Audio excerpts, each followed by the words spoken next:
خبر شامل کریں گے حیدرآباد سے۔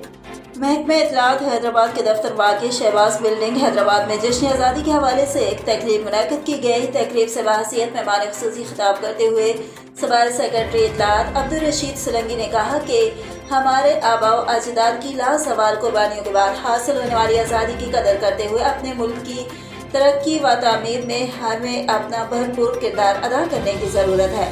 انہوں نے کہا کہ ہمیں اپنے ملک کا قرض اتارنے کے لیے اپنے اپنے شعبے میں اپنا کام دیانتداری اور ایمانداری سے کرنا ہے۔ انہوں نے کہا کہ یوم آزادی ہمیں ہمارے بزرگوں کی قربانیوں کی یاد دلاتا ہے۔ ہمیں چاہیے کہ ہم آپس میں محبت، بھائی چارے اور رواداری کی فضا قائم کر کے لوگوں کے دکھ درد میں کام آئیں اور ہمارے بزرگوں نے جس پاکستان کا خواب دیکھا تھا پاکستان کو اس کی تعبیر بنائیں۔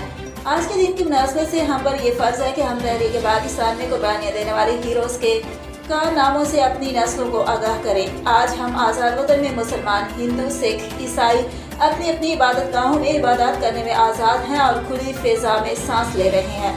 آج کے دن ہمیں اس عزم کا اعادہ کرنا چاہیے کہ ہم ایمانداری سے اپنے فرائض ادا کریں تو وہ دن دور نہیں جب پاکستان کا شمار ترقی یافتہ ممالک میں ہوگا۔ پاکستان قدرتی وسائل سے مالا مال ہے۔ انہوں نے بتایا کہ عنقریب قریب محکمہ اطلاعات کے ڈویژنل دفاتر کے لیے مطلوبہ گاڑیاں فراہم کی جائیں گی، جس کے بعد دوسرے مرحلے میں سندھ کے تمام اضلاع کے افسران کو بھی گاڑیاں فراہم کی جائیں گی، جبکہ ڈویژنل ڈائریکٹر اطلاعات حیدرآباد سوائی خان چلگری اور دیگر نے بھی خطاب کیا۔